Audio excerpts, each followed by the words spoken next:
Vandaag is voor mij een wat minder blije dag, want met de komst van de herfst en de vallende blaadjes en een nieuw seizoen is het voor mij ook het begin van een periode waar ik wat meer tegenop zie.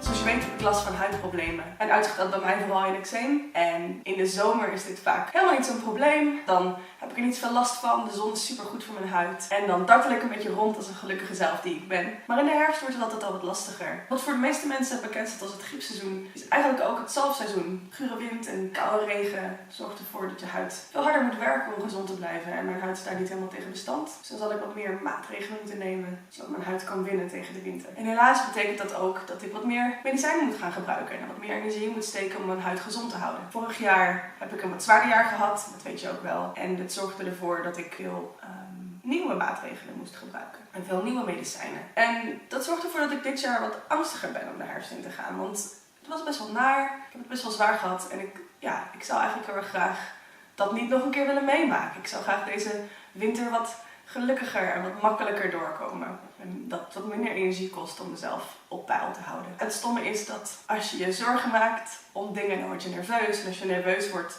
dan krijg je wat stress. En stress is juist een van de dingen die mijn huidproblemen weer wat erger kunnen maken. Dus zoiets zorgt nog wel eens voor een visueuze cirkel. Dus als ik mezelf te veel zorgen maak, dan zet ik mezelf eigenlijk een beetje in de weg. En dan maak ik het eigenlijk erger door het piekeren. Dat is natuurlijk jammer. Dus ik heb mijn best gedaan om dat een beetje los te laten de laatste tijd. En om gewoon de herfst te laten komen zoals ik kwam. En wel te kijken wat er zou gebeuren. Maar helaas is vandaag toch het begin van het zalfseizoen geopend.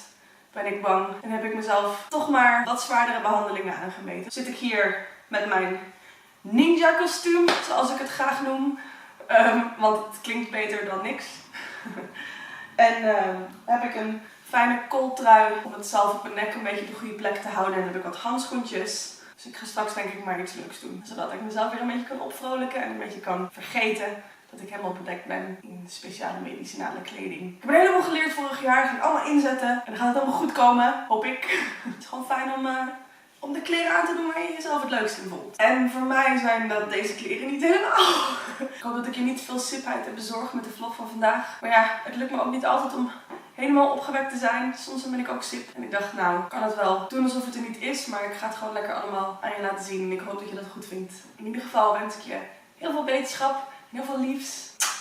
En een handzoen met een handschoen. Dat is een stom grapje.